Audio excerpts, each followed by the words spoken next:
Oh no. What if they could see the hole in my sock? I don't think anyone will care, as everyone has holes in their sock. I know, It's like but the I don't want most, anyone like- looking at the bottom of my toe. For free. For free, yeah. Maybe we should charge for this episode. But if you see my toe, you're welcome. Not many people get to see my toes, so. Yeah, I never see her toes, and I'm with her all the time. Yep. Hey everyone, welcome back to What They Don't Say. Today, we're going to be taking a little bit of a different approach, a little different style, and We're actually not what they don't say today. This is therapy. this is Welcome, therapy bitches. session. This is our therapy session. Welcome. We're just going to be talking about some stuff that's been going on in our lives because we need to unpack it. You know, there's shit that needs to be said. A little bit of just like relevant what happened this weekend for both me and Shannon. We're going to be taking some deeper dives into the past. You know, we're always supporters of going to therapy, talking to people, and shit can be heavy sometimes, and we wanted to unpack it today with you all because we just love you so much, and obviously you want to hear about all of the depths of our lives. So, Because we're so fascinating. because we are so cool. All right. That's sarcasm for Yep. those who don't know. Okay, let's dive in. Shit's been going on. Life is hard sometimes.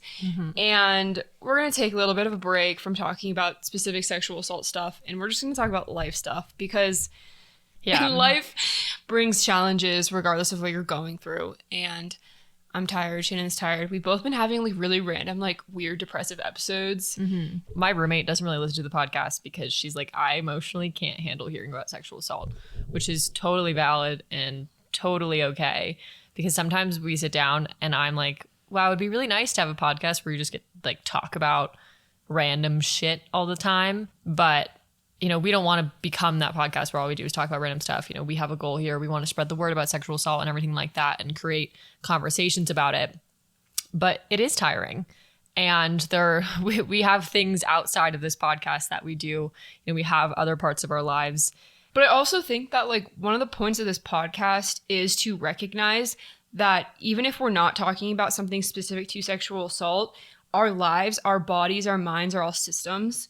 And so it still might have been impacted by something that had to do with the trauma you went through or an experience after the trauma. And so like, yeah, maybe those random depressive episodes you're having that feel like they're caused by no reason are being caused by some underlying trauma. And it's important to recognize that. So like, even if we're talking about, you know, boys and relationships and like friendships and stuff like that, it all works as a system. Things can impact each other and have a domino effect on each other. And I think it's really important to recognize that. And that's why this is called sexual assault and everything in between. Yeah. Because all that other stuff might not seem like it's directly relevant, but it doesn't mean it's not connected. We do have bad days or we do have bad moments or just like 45-minute long depressive episodes that we don't really understand, but they probably are linked to the fact that you have dealt with some sort of like really deep trauma, and not to mention the fact that we do hold trauma in other parts, not just Of our our body, body. Yeah. right? And so sometimes it's not just like a memory, but it's a response and a reaction that our body has. And maybe we don't quite understand that in the moment, but in hindsight, we can look back and be like, well, maybe that like one thing happened that one day indirectly because of something that I struggled with a few years ago or a few months ago or a few weeks ago, whatever it might be. So I didn't want to put that out there because I think it can be hard to have something happen to you or just to feel a certain way and not understand why. Right. And I think that's really frustrating, right? Like when you're feeling like really anxious and depressed and you can't figure out why, you feel like even more fucked up. It's really exhausting to sit there and try to like find the root of the problem. And if you can't find the root of the problem, you feel like you can't fix the way that you're feeling. And then that can create a lot of just unhealthy cycles in general. Yeah. It's kind of like when you have something physically wrong and so you go to the doctor and you don't want them to come back and be like, oh shit, like you have cancer, like your arm is broken, whatever it might be. But also you kind of want them to come back with an answer so that it's like you're validated. Like your stomach pain isn't just like, oh, you're stressed out. Pain. It's like, no, your stomach pain is being caused by the fact that you are allergic to gluten, you know, whatever it might be. Like you want a reasoning for why you're feeling a certain way. And so when we don't get those in the moment when we're feeling shitty, it just is so, it's exhausting. It's so exhausting. We have experienced a lot of moments like that are important to talk about, and they're important to talk about as a sexual assault victim and survivor. Yeah. From right? Because that lens. Yeah, it's important to have that perspective on, like, we could take a topic about anything random in life, and having it from a perspective of a survivor or victim, I think is really valuable, because someone out there might also have that perspective, but not be able to share that perspective with many people. So what are you struggling with right now, Lauren? Oh God, where do we begin? What's the most, not pressing thing, but maybe something that's been taking up a lot of emotional space in your life? I think our theme today is how being in healthy relationships can actually make you need to go to therapy even more.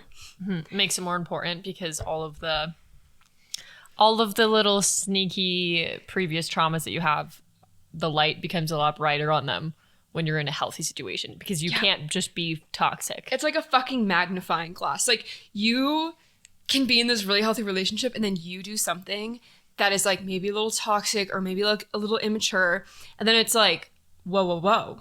Like, what the fuck are you doing? Like, why are you acting this way? Why are you lashing out? Why are you like so angry for no reason? And it's just like, in a toxic relationship, it would just turn into like this fucking big dumpster fire. Because it's okay in a toxic because it's okay to like be a bitch or like lash out or say stupid shit or get angry for no reason, because the other person's also probably doing those things. But when you are with someone who's like actually emotionally mature and you like lash out, I know Shannon can speak on behalf of this, but like, and you like lash out, and then you're just sitting there and you look like a puppy who has like done something bad. You pooped on the floor. You like pooped on the floor, and you're like, your person is just like, what, I'm so confused. Like, why are you mad? I don't understand what's going on. Like, I don't understand why you're upset right now. And you're just sitting there and you just like, like, you just like want to bark at them because you're angry, but like you have not really a logical reason for being angry. Like, you're just taking this like bit of toxicity that's been like hiding in your body and just like exploding it unleashes onto a person. And because that behavior, it's not saying that you can't be upset in a healthy relationship, but if you're with someone who is emotionally mature and who is healthy, that behavior, like, it's not really tolerated, because they're not interested in toxicity, in something being unhealthy. They're interested in happiness, making sure that you're loved and cared for, making sure that you're having good communication. And, you know, it doesn't fall into good communication, toxicity, craziness, just being a psycho to be a psycho. So let me guess, you were toxic and your boyfriend was not. Yeah. Can you explain what were you doing that was toxic, and explain, just give us the rundown, because our people want context. Okay, I think that like a good example of this would be how petty and stubborn I can be. And so, for example, last week, my boyfriend said, hey, on Friday I got to work early. I could come, drive up, see you. We could hang out. And I was like, awesome. I got off work at 4. Like, let's do something. Mm-hmm. And then Friday rolls around, and I'm like, well, he hasn't fucking texted me, so like, fuck him. I'm not going to text him. Like, he has to text me first. He has to be the one that's proactive. Like, I'm not going to be the one that's goddamn fucking proactive. And so I make plans with my friends. Instead of sticking to his plan of initially seeing you. Yes. Okay. And then he makes plans with his friends. And then I'm how like, dare he? I'm like, how fucking dare he make plans with his friends when he said he was going to come hang out with me, whereas I'm over here making plans with your friends. Yeah, out drinking with my friends, and like I literally did the same thing, and I was like so pissed off at my boyfriend, because I was like, I can't believe he didn't text me and like solidify our plans, and now he's like out with his friends. Like, how, like, screw him. I was so fucking pissed off. And then I was just like, well, maybe if I had texted him like 2 days ago and been like, hey, do you still want to come and hang out? None of this would have happened. And so I was just like pissed off, and I was just being super stubborn and super petty. So then for the whole weekend, I was like, I'm not going to text him. Like, I'm not going to make plans with him. Like, he has to make the plan. Yeah, literally. And I'm like, God, like, I hate that I did that. But then on Saturday, I was hanging out with one of me and Shannon's friends, who's also friends with my boyfriend. And like, I am like talking him through these mindsets, and he is sitting there and he was like, Lauren, you just need to get off your fucking high horse. like, get rid of your goddamn stupid pride. It's not getting you anywhere. It'll probably just destroy your relationship. Yep. And just fucking talk to your boyfriend. Like, it's not a big deal. Like, send him a text. Mm-hmm. Like, literally just, like, send him a text. Give him a phone call. Like, whatever. And I was like, no. Because he needs to know what he did wrong, quote unquote. Even though he didn't do anything wrong. Well, I would actually argue that he did. Okay. I would argue that if you, which I have an issue where sometimes my boyfriend and I make plans to hang out, and then when the plans approach, I just pretend they don't exist. But that's a problem for in a few minutes. But I think the way that he fucked up was he should have communicated, this is what time I'm thinking I'm going to be there.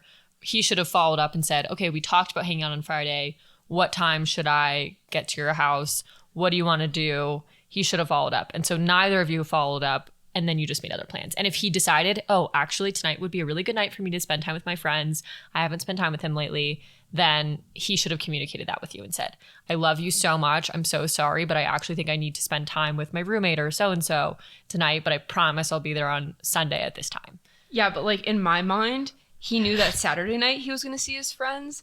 So like he knew that the one time he could hang out with me on the weekend was Friday night. And he should have known that, right? Yeah. Therapist Shannon says that you both messed up a little bit there, but the other issue is that you were letting this anger about this whole situation fester, and you weren't communicating with him that you were angry, because some people just genuinely don't even realize that they caused a problem, you know? Yeah.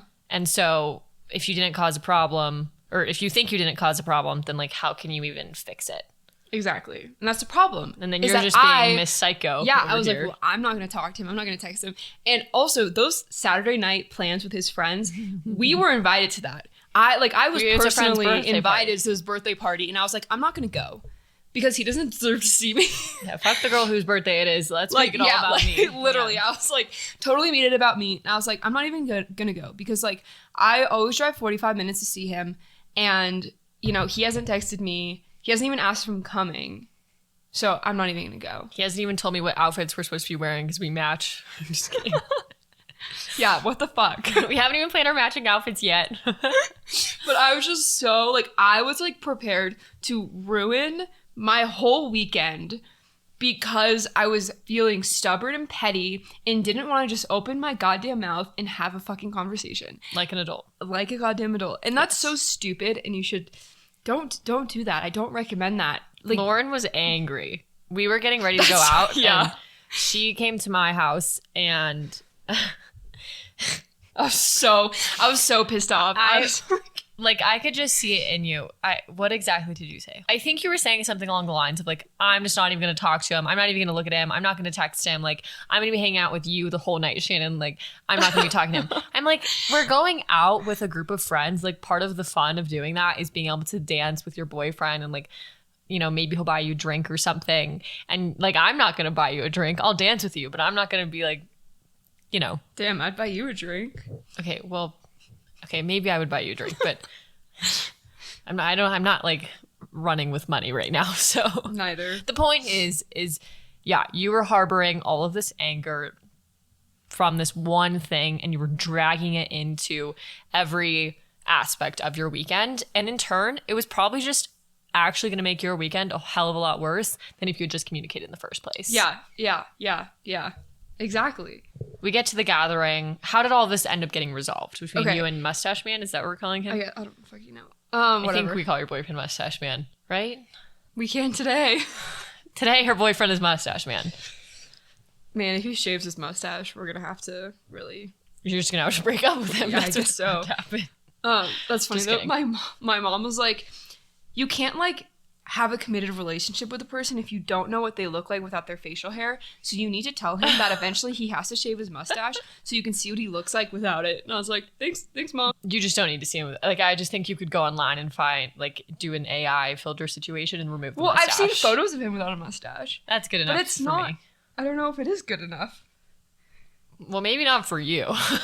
But he might be afraid of his relationship security if he shaves his mustache. Yeah, okay. Well, anyways, how did you and Mustache Man resolve all this?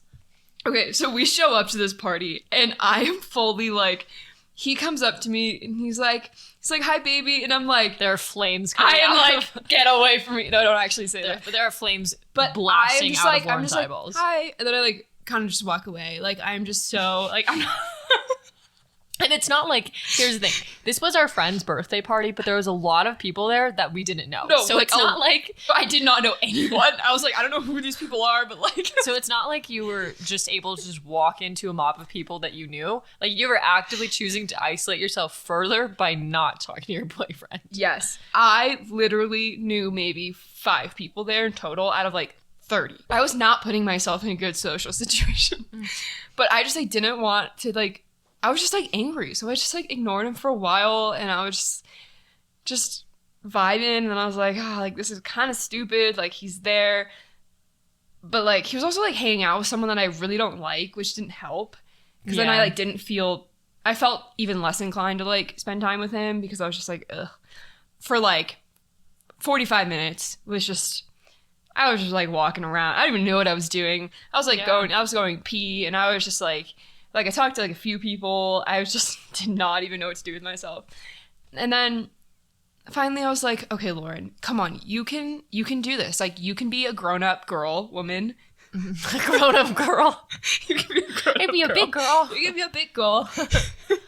And swallow your pride and realize that if you just go up to your boyfriend right now and have a nice conversation, the rest of your night is going to be so much better. Also, this is like a few hours after our friend had sat there for 3 hours listening to you rant and giving you advice. Yes. So this is post-therapy session with one of our other friends. Yeah. And you are still, your brain is still trying to do psycho girl. Yes. And you're trying to be big girl. I'm really trying to fight it. Like, I'm having a mental battle. Like, it's just... Lauren, come on, Lauren, like you don't have to be like this. Come on, you're better than this. You got this. Like just talk to him. You're fine. You got like that is my brain all night long just going loops and I'm just like really trying to not just be super stubborn. And so finally I'm like, okay, like I'm just going to go up to him and talk to him. And so I start by just getting near him. Step 1, if you're upset and being psycho, get within 10 feet of your boyfriend or your partner. Yeah, so you see him, he's there. You're like, oh, well, like, he's so cute. And, like, I just don't really want to be mad at him. So now you're kind of, like, having that, like, puppy phase where, like, your puppy does something really bad. And you're like, rrr. But then you see the puppy and you're like, oh, they're so cute. Like, I don't want to be mad at them. So I'm, like, I'm the 10-foot range helps. Yes, I'm easing myself into this. Then I get a little bit closer. I, like, stand next to him. I'm, like, talking to you. He's, like, behind me. Your butts are touching. He's touching my butt. My butt's facing him. And he's, you know, appreciating that. A little behind the back butt squeeze. Yeah, love that, That's honestly. And so, like, I'm just, like, you know, I'm making my way into the deep end a little bit. And then finally he, like, stands up and I turn around and I look at him. He goes, you want to play Slevins? Which, for those of you who don't know, is quite possibly one of the worst party games Ever. Because all you, like, it's just the fastest route to drunkenness aside from just ripping shots, in my opinion. Yeah. So I'm like, no, I don't. So then I get like, man, like, he's hammered. You're sober. I'm sober. And then I'm like, oh, God, okay. Like, back up. You're fine. And a couple more minutes go by. And then finally, like, it seems like he's kind of, like, done playing the game. And he, like, stands up again. And I stand up and I look at him. And I'm just like, all right, Lauren, here you go. Just be mature. And so he, like, you know, gets closer to me. And I say, I'm sorry. I'm being weird. I've had a bad day. I'm like, okay, that's a good start. Like, did you end that there? No.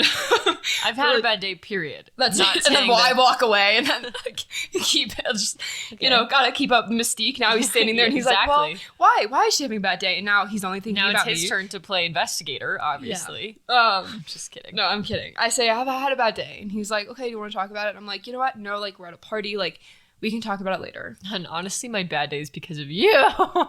No, I did not say that. And let's be real. It's not because of him, but was influenced it's by him. influenced by him, but I think it was more because of myself. It's important to recognize that. Then he goes, I need to go pee. And I go, okay, I'll go with you. We're in the bathroom and we're just talking. And he's like, you don't have to tell me what's wrong. I just like want to make sure you're okay. And I'm like, yeah, I'm just feeling like anxious. I feel like this is a lot. I don't know a lot of people. And I've just had a bad day. So my anxiety's worse. But like, I don't want to talk about it right now. Mm-hmm. And he was like, okay, sounds good. That's okay. And then we had a good rest of the night. There you go. And it was all because I just said, I'm going to swallow my pride and I'm going to talk to him. And it changes everything. It really does. Yeah. My boyfriend and I call those data points. You guys are so weird. Yeah, my boyfriend and I call those data points. If you didn't listen to episode 18, Handcuff Curious. But we call them data points because sometimes someone just needs a little bit of information to be able to like make the situation better. And in that scenario, the data point was, I don't feel that great. I don't really want to talk about it, but I just want to let you know, like, there's something off. And that's it. Like, that's a good enough data point for them to not like smother you with a bunch of questions and things like that. You can just get through the night in peace until you're ready to talk about it in the future. Yeah, exactly. And it made my night better.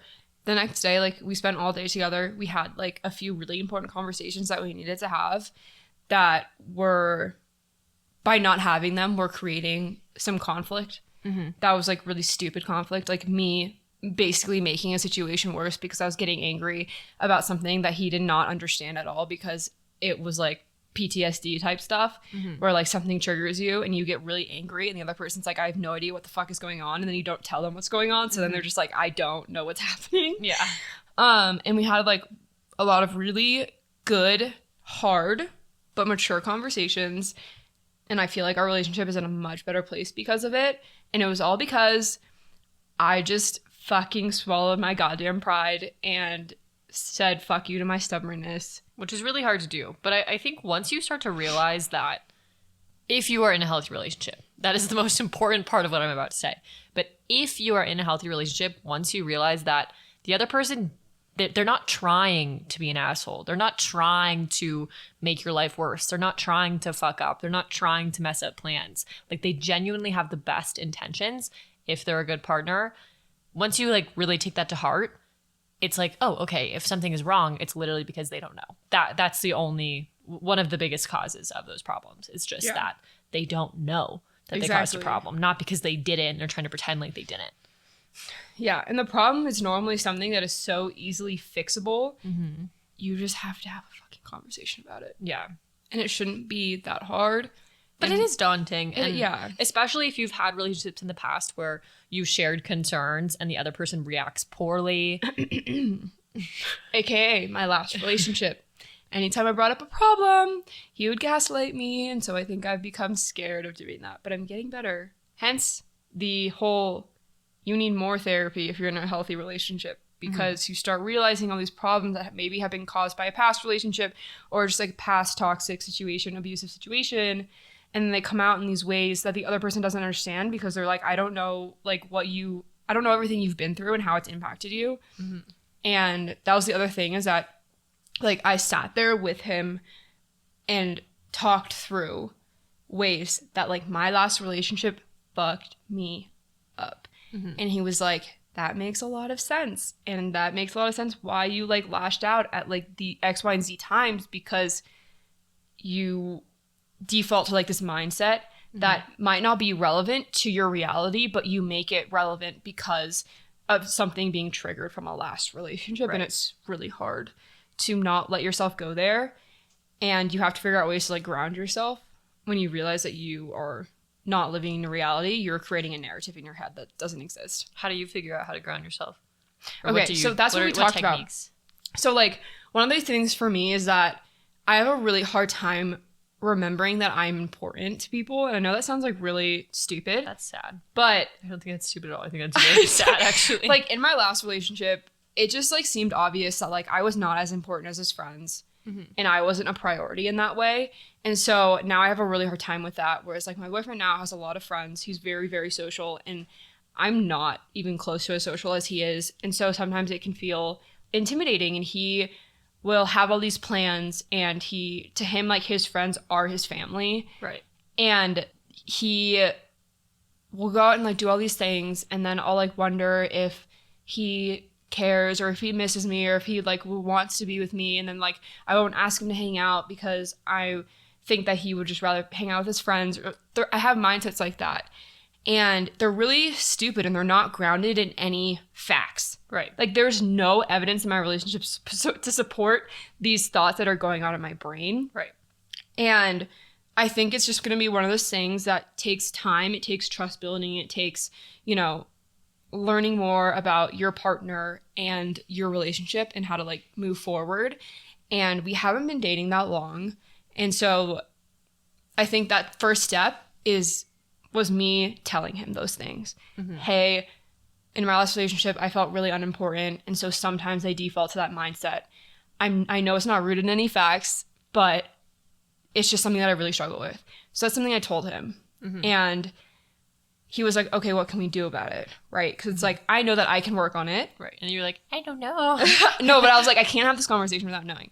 So I was like, honestly, for me, it's like I need to figure out how to ground myself in my reality when I'm feeling about all when my mind's going off on all these crazy directions. And so I was like, can you just, like, text me? Like, if you're out with your friends or you haven't seen each other in a couple days, like, can you just, like, shoot me a text, be like, hey, I hope you're having a good night, I love you. Yeah. Like, literally something so little and so simple as that can just help me, like, ground myself and realize that I'm being ridiculous. Well, the thing is it's not ridiculous. Like, it would be really cool to be able to just go into your new relationship or the next relationship and for there to be a completely clean slate. But it's so unrealistic. Like, everything in your life builds off of the thing that happened before.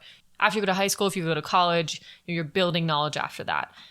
After someone dies, your life builds after that. Like, everything is compounding in life. And so, of course, relationships are also compounding.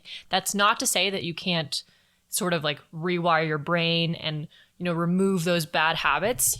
But from one relationship to the next, if the other relationship or the previous relationship wasn't a good one and wasn't healthy, like, of course you're going to carry that into the next relationship. You're a human being. Like, the relationship that you were in, that's how you were learning to be in a relationship, right? Like, you're kind of relearning every time. And you can relearn in an unhealthy, toxic way, or you can relearn in a healthy, good way. Yeah.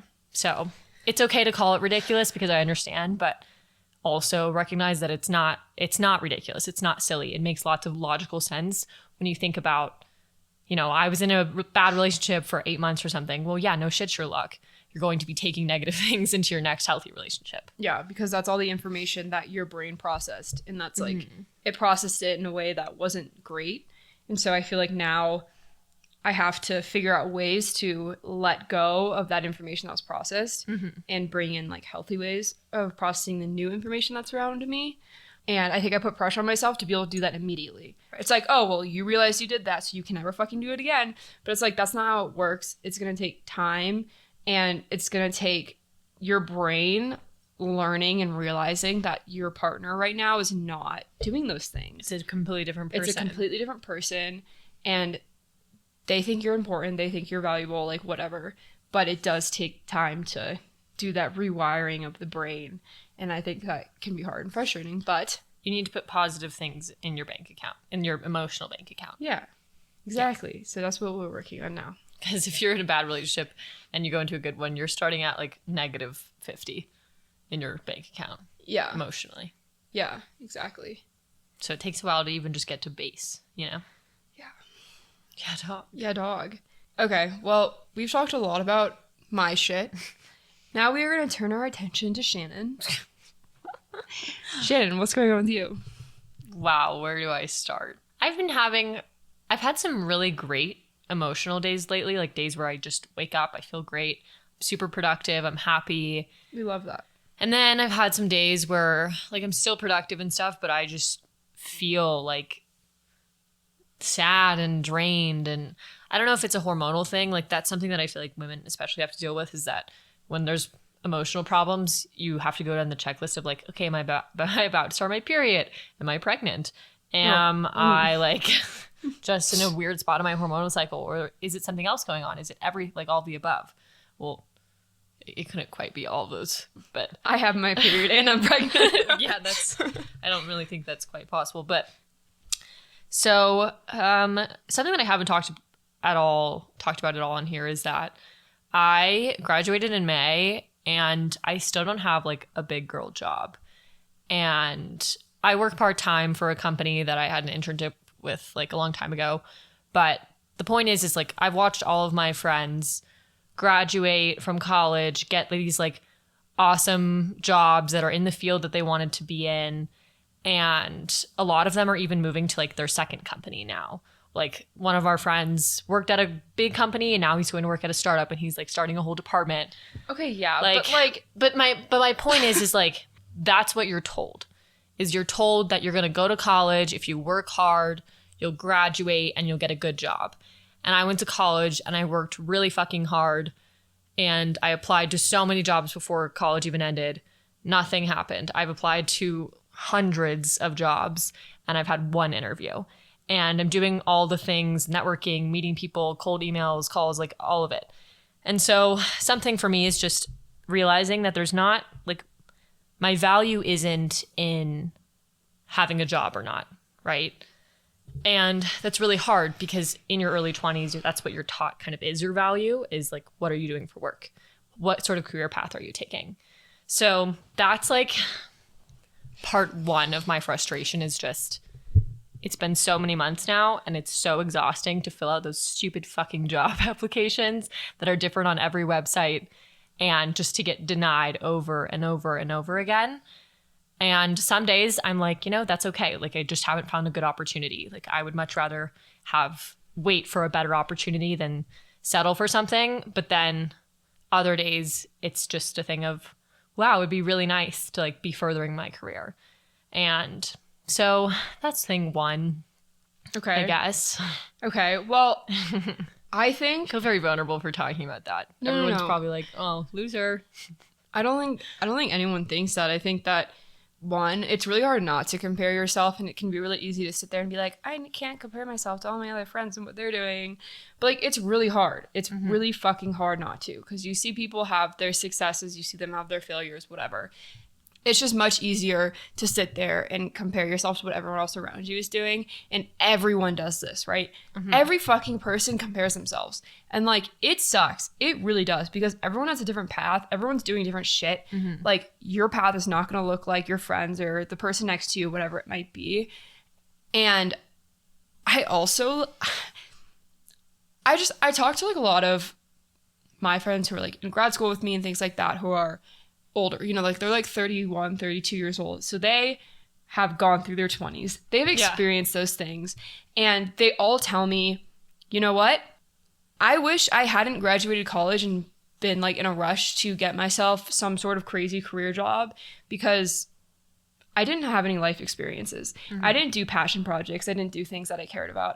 All I did was try to get like the best job I could fucking possibly get. And then I was unhappy. And then I talk to people who graduated college and then they went off and had all these crazy experiences. They didn't jump into like some career that they didn't care about. They like worked some random jobs. They made money in the ways that they could, but they went and had life experiences that they thought valuable. And now as like a 30-year-old, they're like, I am so happy I did that.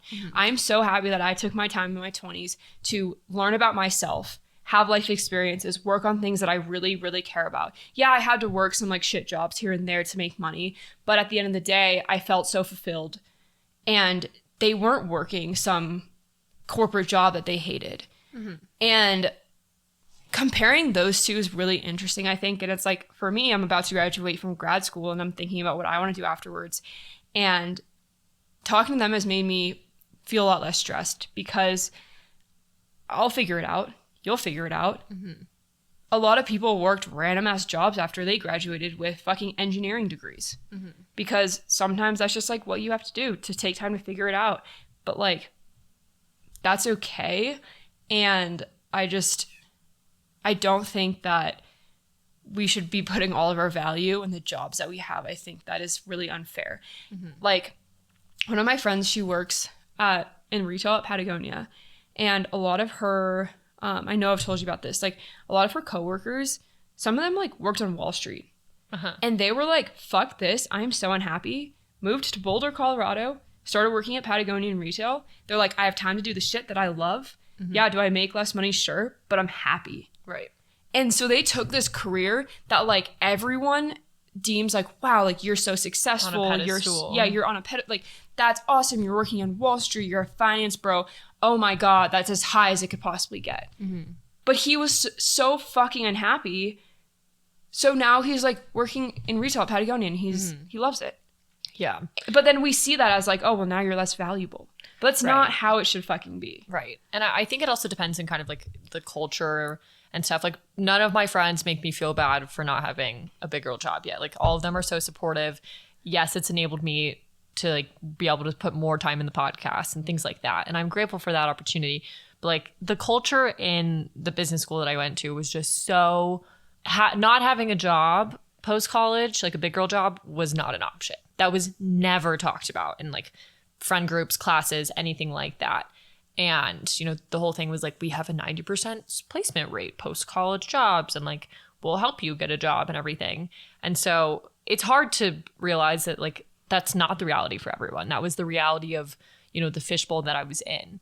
And it's just, you know, it's a small battle that I face. I understand that I'm really lucky and blessed to be in the position that I am, and like, I'm not in the streets or anything, you know, like, I'm okay. But it sucks sometimes, and that's kind of all that I want to talk about on that. But you're 22. I know, I'm 22, and it feels like, oh, this feels so big right now, and I know I'm gonna land on my feet, but it's just like, fuck, man. Like, I mean, it would be nice to be able to be included in the, like, there's a lot of small things that come along with it. Like, all my friends, like, oh, you know, this thing happened at work, and this was the small office chat, and like things like that. And part of me is like, yeah, I don't have to relate to that. Cool. And the other part of me is like, wow, I'm not making all of this money, and I don't get to talk about like the person in the cubicle next to me and this cool person that I met at work today. And I don't get to, I don't know. I don't really want to talk about this anymore. Okay. Well, I'm just getting upset. I know, it's okay.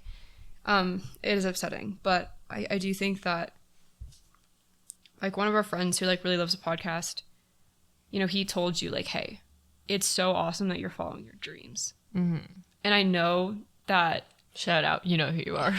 yeah, you know who you are, but make sure you place value in that, because that's really important. Okay, we can change the subject now. We could talk about something else.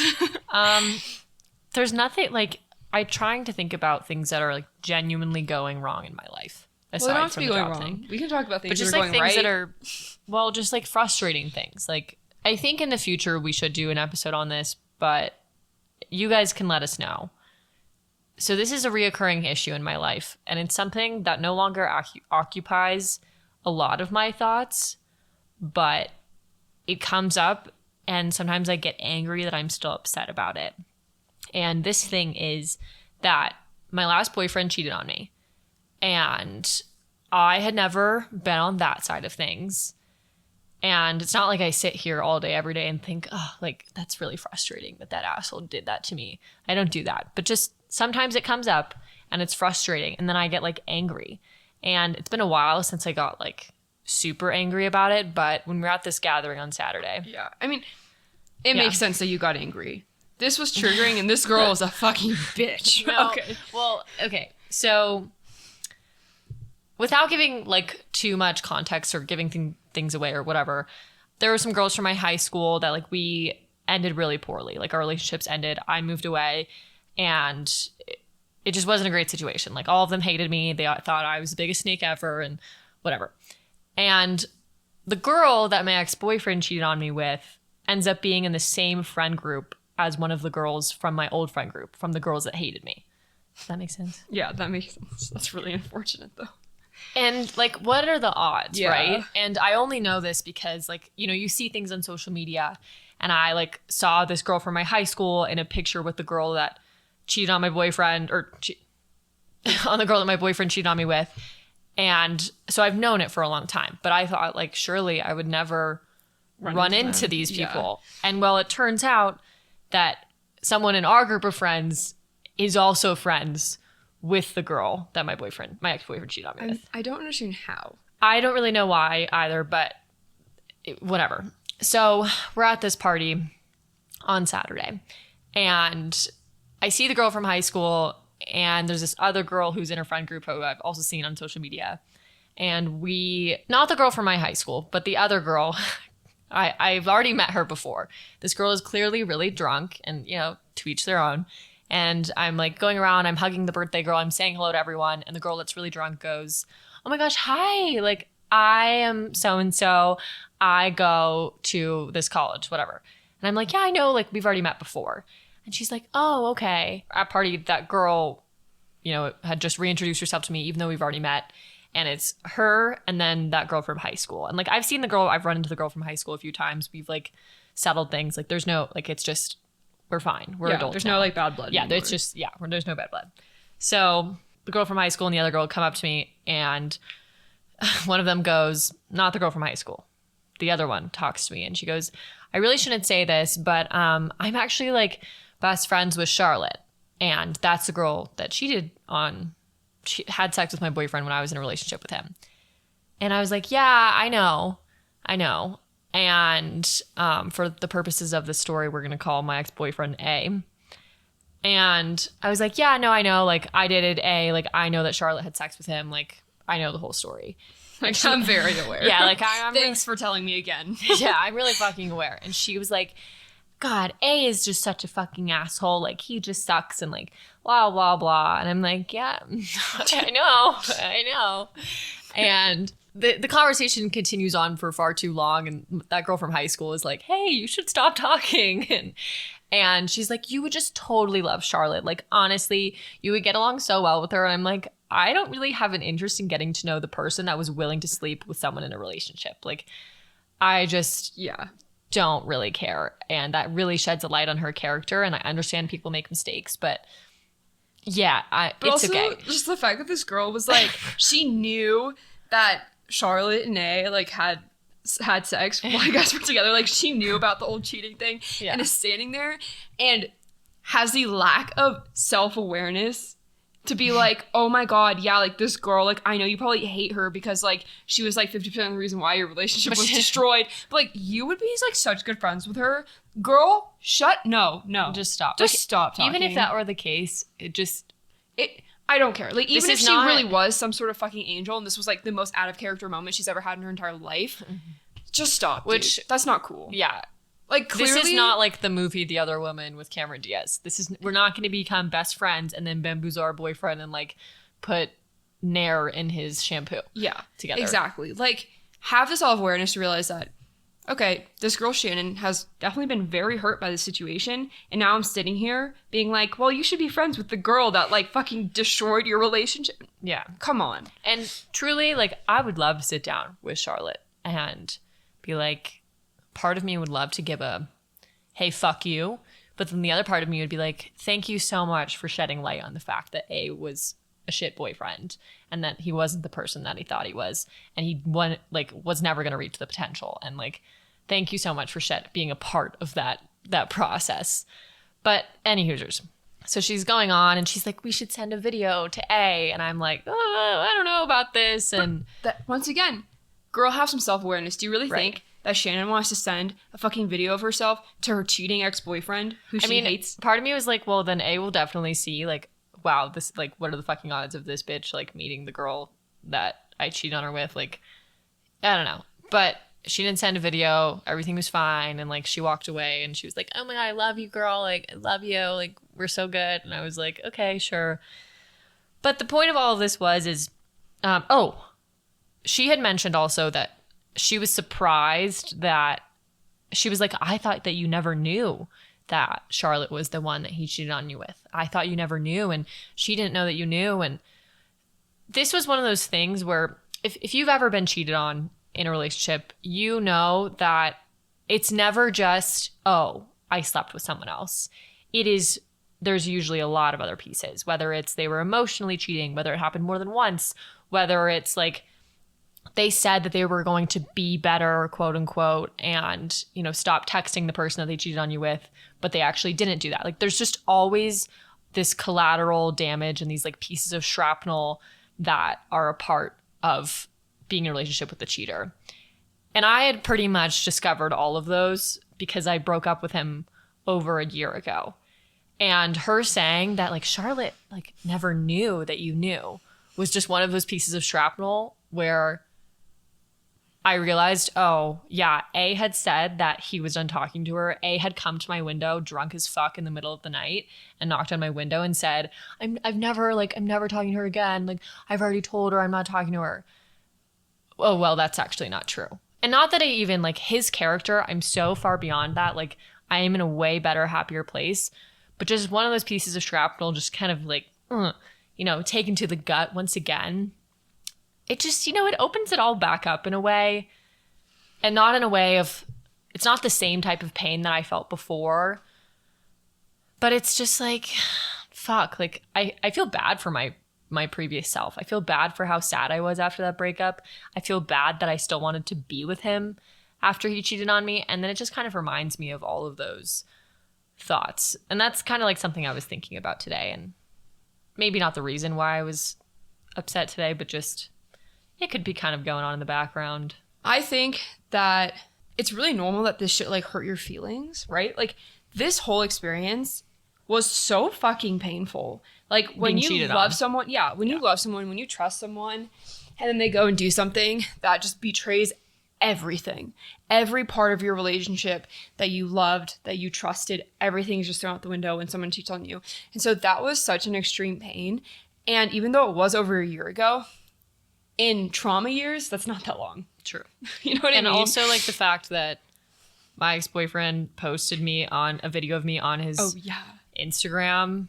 Excuse me. Like, literally like a week ago. It was in January. It was like 2023 recap. And I was in one of the videos, like the second video. And why? Like, why? Like, and it's probably because I don't know why. It's just one of those things where, to get your attention. Yeah, like, I don't want to put energy into thinking about it. Like, my boyfriend is so great now, and I know it's probably really annoying to hear, like, for everyone, but, you know, there's always those stupid TikToks and Instagram posts that are like, find someone who will heal the wounds that someone else caused you. And that's like literally my boyfriend. Like, he really is that. And he has helped me like learn what actual trust is and sort of like helped me with communication. And I have no fears at all ever about him talking to anybody else or cheating on me or anything. And so like, I don't want to put energy into this past trauma, but sometimes it pops up and it's frustrating because you don't want to give them any power. But the fact of the matter is like, you know, this person hurt me at one point in time. Yeah. And so it's gonna occasionally take up some space. It's gonna impact you, and it's really hard. Like, we talk about this, right? When you talk about healing from like sexual assault, right? It's like, oh, well, like, if I'm angry, if I'm upset, then I'm giving my assailant power. But it's like, you need to be upset. You need to get pissed off, because that's how you're going to heal. Mm-hmm. And so, like, even though that was a long time ago and you have healed leaps and bounds from then, like, you are still healing in certain ways. Mm-hmm. And so part of that is going to be just getting pissed off sometimes, especially when some girl comes up to you and is like, I know some Charlotte. Girl that I don't know. Yeah. And it's just like, let's send a video to your ex-boyfriend who cheated on you. Like, then that's going to bring up shit. And you're going to be like, well, fuck that. Like, it sucks. But I do think that is just like part of those things where even, you know, over a year out, you kind of have to deal with in order to heal more and to get into a better place. Like, we all do that. We all think about people who wronged us. Like, I think about my ex-boyfriend who was a piece of shit sometimes, and I don't want to think about it, but I know that like I'm still healing from that. So I'm still going to get pissed off sometimes. And that's okay. Yeah. And just like giving yourself that grace. And I don't think that girl meant to cause problems or torment in my life. I think she was honestly maybe like trying to have a connecting like girl moment of like, fuck this guy, you know? But as you were saying, in order to heal, you first need to feel. And that's something that I need to remind me. Yeah, trademark that shit, everyone. Yeah, exactly. But the only healing is through. And to get through it, you gotta fucking feel it, which sucks. But it's just a part of life. Here we are. The final thing that I want to talk about is something that if any of you guys are Call Her Daddy listeners, then you've probably seen, Alex Cooper talk about this on her TikTok or something. Alex was talking about how everyone like who works out. Oh my God. I knew you were going to say this. She was like, people love working out and they get endorphins and blah, blah, blah. And I spent a lot of my life, I was an elite level athlete for a long time. I worked out like 6 hours a day, every day, 6 days a week, whatever. And then post ice skating, I took up weightlifting for a while. Like I've moved my body. Like I've had periods post skating where I've taken care of myself from a workout perspective. And I've really fallen out of that probably since like maybe April of this year, or excuse me, April of last year. And like, I don't really work out anymore. And whenever I do work out, I don't feel good. Like I don't get the endorphins. I don't like it. And that's partly probably because I am not as strong as I used to be. So, you're getting sore more often. It's not as fun to lift, to curl 10 pounds as it is to bicep curl 25 pounds. Not that I've ever been able to do that. But the point is like, I don't like working out. And like, I feel like all I do is I wake up at like 7 a.m. and I sit at my laptop and I work, and then I work on the podcast and I apply to jobs and I feed myself and then I go to bed. And that's fine because I'm being really productive in these other areas of my life. But physically, I kind of feel like not garbage, but I don't feel stellar. And that's frustrating because I don't want to work out, but I just want to look hotter. Okay. I like this. I think this is a good conversation. First of all, I don't think anyone feels good when they work out and they haven't been working out consistently. I think feeling good when you work out, when you're in the gym, or even like feeling good after you've worked out, that shit takes months and months and months of like consistently working horrible. Out. I don't want to do that. Until you get to a point where you're like, wow, I feel so much better after I work out. I feel like those like first like 6 months of you like working out consistently, you don't feel like that. You are like, fuck this. I don't want to go to the gym. This sucks. I'm going to do it anyways. And you're like, it's all about showing up. That being said, if you hate weightlifting, don't fucking weightlift. Like, but I think that there's... I don't like running. I don't like biking, sorry. But like, I think that there's this idea that like working out has to mean you are running, you are going on bike rides, or you're like lifting weights. And I have like gone through a lot of different kind of journeys with working out and being in shape. And like, I'm very small. It's really hard for me to put on muscle. I like get really frustrated. I also have like really bad body dysmorphia. Like if I put on weight, I start to convince myself I'm fat and then I stop eating. Like I have a very like tortured relationship with like trying to put on muscle and things like that. And something that like I have been trying to kind of train my brain into thinking about is that the way you move your body and the way you choose to exercise, it's a culture that you create for yourself, and it's just a part of your life that you create for yourself instead of this like really annoying extension. Mm-hmm. And so for a lot of people, they're like, I have to go fucking weightlift. Like I hate it so much. It makes me so miserable, but I have to. And I'm like, no, you don't. Like find something else where you can move your body and it can keep you in shape, but it doesn't make you want to off yourself every time you do it. Mm-hmm. And so a lot of that can just be like balance. Like some people really like having all their workouts every week look really different, right? And like some people, that's why maybe they decide to like, maybe they do like biking and swimming and running. And so like they do that. And it's like a very different workout every day. It's like one day they swim, one day they run. Like it never looks the same. Some people like really like to do CrossFit workouts because those can be really different and really unique. I don't. Like, I'm not saying that like everyone likes to do these things. I hate doing all those things. The point is variety. But the point is like trying to bring in variety into what you're doing so that it's more of like a way of life and like a culture you're bringing to yourself instead of something that just feels like something you have to constantly do and it makes you miserable. For me, like I really love rock climbing, and that has been a way that I bring variety into the ways that I exercise. But it doesn't have to like look like all the stereotypical things that like everyone does.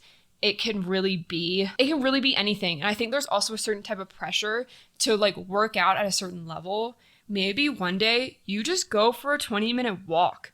Like, you just get your body moving and you just like one foot in front of the other. Like, it doesn't have to be I'm going to run 15 miles or I'm going to lift, like, I'm going to fucking deadlift however many pounds. I feel like there's this pressure that if you work out, you have to do it at like such a high intensity, especially where we live, because we live in a place where recreation is really vital in our culture, and it can put a lot of pressure on like the capacity you do things. And so I think that like it takes time, it can take years to figure out what are the things that I really like to do to move my body that don't make me feel stressed out or pressured or like any of those types of things. And I think everyone struggles with this, and it's not something you're going to figure out in a couple weeks or a couple months. Like, it really does take time. So for people out there that do struggle with this, like, try to make it something that is just like a part of how you live your life instead of something that is an extension that you like have to hook up to yourself. And so I should get a standing desk with a treadmill underneath it. Literally. But like, I'm not gonna do that. But I see your point. And Yeah. I think the bigger step is for me, I just like don't move a whole lot anymore. And I know that's not good for my mental health. Like, I know it's probably playing a factor in some of these off days and things like that. And so just going on a walk, even if it's just walking up and down my stairs in my apartment, like, that's a good start. Just moving a little bit more, I think, would be helpful. But beyond that, maybe this is a niche thing. This is definitely coming from a place of privilege. But when I was skating, my workouts, like, I worked out with a trainer. And so, you know, when I was strength training 3 to 4 times a week, I would be going in and someone would already have the workout laid out for me. I already had a diet plan. Not only was I moving a lot in the ice rink, but I was moving a lot out of it. And everything was curated for me. I didn't have to make any decisions. And like, I always had that piece of accountability. Like, I was never working out without someone telling me what to do. Yeah. And so obviously I've been out of that world for a long time, and I've learned that I am capable of going to a gym, and like, I know what to do and everything like that. But I think there is sometimes still just that residual. It's a lot harder to be the person it's a lot harder to not have someone telling you what to do. It's a lot harder to have to like hold yourself accountable. And yeah, you can get accountability partners and whatever, but you can't always have that all the time. right. And so it's kind of just learning how to unlearn that aspect of it as well. Yeah. And it would be really cool if I could just have someone telling me what to do all the time, but I can't. And that's okay, because that's what most people live with. Yeah. I mean, going from sports, whatever sport that is, and having those training plans and, you know, being like, well, I have There's to do a this. purpose. Yeah. To kind of figure out your own fitness journey can be really difficult and really hard.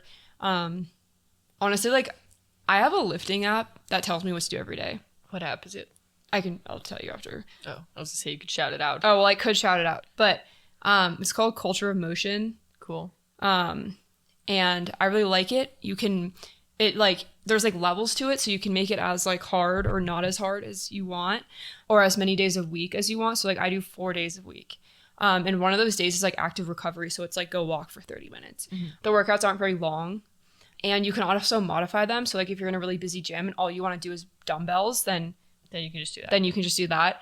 And I really like that, because just being busy, like, it's hard for me to plan my workouts, but if I have something just being like, hey, this is what you're going to do today, then I'm much more likely to do it. Mm-hmm. I also think that when you're first starting to like get back into the gym or whatever, it's so much about showing up for yourself. You can literally be like, I'm going to go to the gym today for 20 minutes. After 20 minutes, like, I'm just going to leave. Mm-hmm. And that's fine, because then you're just like building up that consistency and you're building a habit. Whereas you're just like, I'm just going to show up.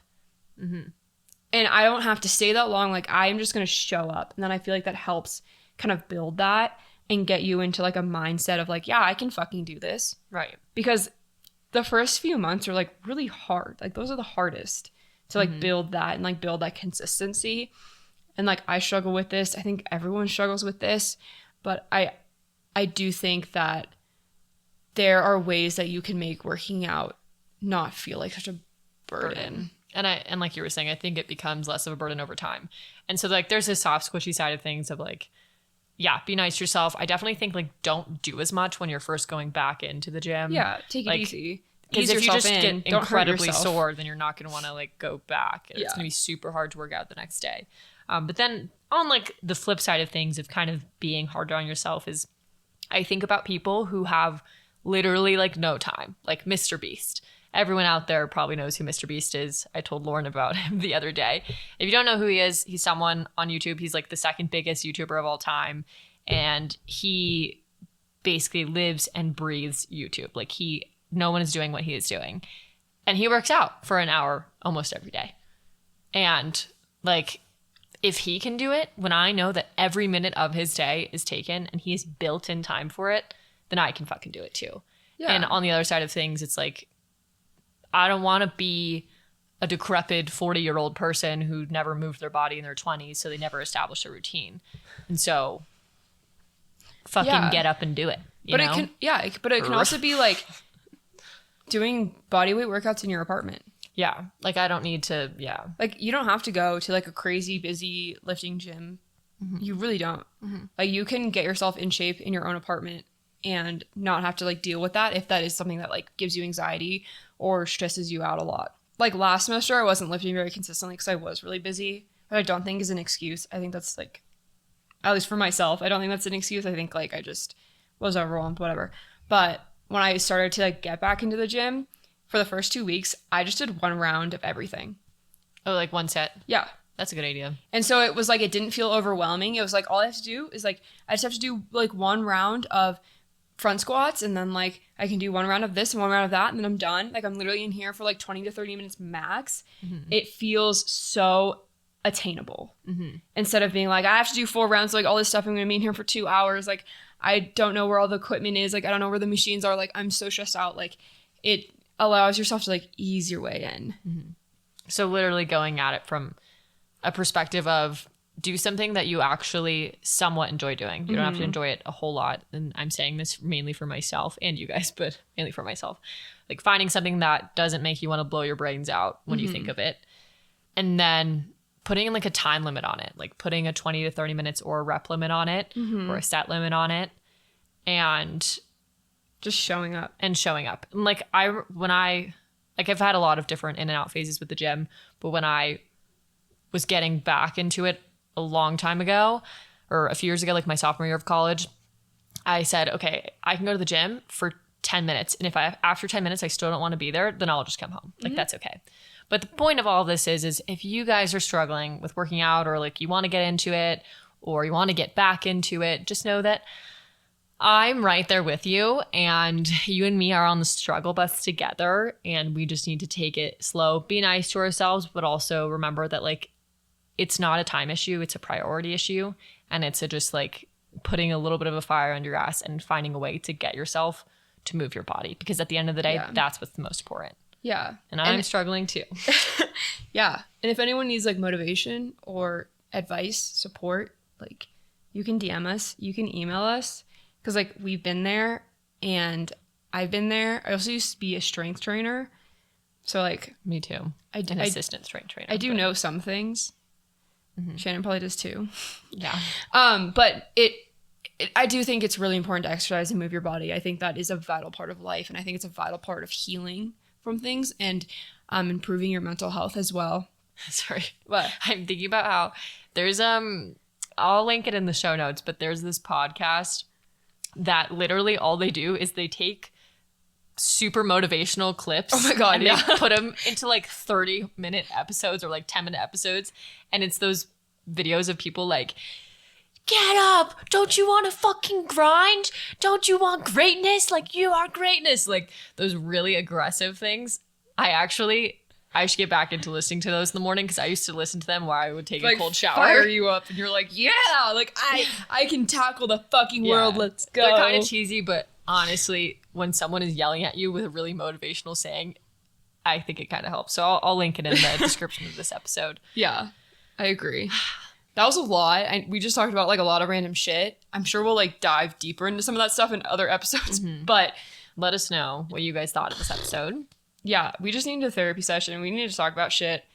So thanks for letting us have the space to do that. Yeah, safe spaces. Thank you guys so much for listening to this episode. Give us a follow on wherever you're listening to this, whether that's Apple Podcasts or Spotify. It really helps us like know if you actually want to keep listening and helps us like produce more episodes and things like that. It's motivational. It is motivational. We like to know that people like what we're talking about and find it helpful and comforting. Absolutely. If you want to send us any questions, if you have an episode idea or a topic that you want us to talk about, send us an email at whattheydon'tsay@gmail.com. Follow us on TikTok. We post a lot of like our clips from episodes on there and some other things. Instagram. What all They that Don't jazz. Say official. Yeah. We love you guys so much. We hope that you sit down and have a therapy session of your own this week, whether that's with a professional or a friend or your mom or dad. Or your mirror or your dog. I don't know. A wall. Whatever helps. Yeah. A bottle of wine. Sometimes I talk to myself and it helps me think through things. Yeah, it's true. It Your works. journal. Yeah. Yeah. We love you.